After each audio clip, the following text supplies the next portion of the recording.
அனைவருக்கும் வணக்கம். இன்னைக்கு நம்ம ட்ரீம் இந்தியா எஜுகேஷன் அப்படின்ற இந்த நிகழ்ச்சியில் ஒரு கல்வி உதவித்தொகை திட்டத்தை பற்றி பார்க்க போகிறோம். அது என்ன கல்வி உதவித்தொகை அப்படின்னா, பாரத பிரதமரினுடைய கல்வி உதவித்தொகை திட்டம் அப்படின்னு ஒன்று இருக்குது.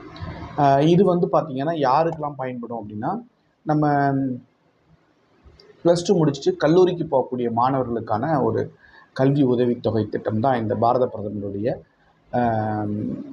கல்வி உதவித்தொகை திட்டம். இது பார்த்திங்க அப்படின்னா யார் யாருக்கெல்லாம் பயன்படும் இந்த உதவித்தொகை திட்டம் அப்படின்னா, +2ல் 80% மார்க் வாங்கியிருக்கணும். நீங்கள் எந்த கம்யூனிட்டியாக இருந்தாலும் பரவாயில்ல, 80% அபோவ் மார்க்ஸ் வாங்கியிருக்கக்கூடிய மாணவர்களுக்கு. அதுக்கப்புறம் நீங்கள் போய் சேர்றது ஆர்ட்ஸ் காலேஜாக இருக்கலாம், இல்லை இன்ஜினியரிங் காலேஜாக இருக்கலாம், மெடிக்கல் காலேஜாக இருக்கலாம், வெட்டினரி மெடிக்கல் காலேஜாக இருக்கலாம், அக்ரிகல்ச்சர் காலேஜாக இருக்கலாம், இந்த மாதிரி பொறியியல் கல்லூரியாக இருக்கலாம். எந்த கல்லூரியில் வேணாலும் படிக்கலாம். அந்தந்த கல்லூரியில் நீங்கள் படிக்கிறதுக்கு தகுந்த மாதிரியான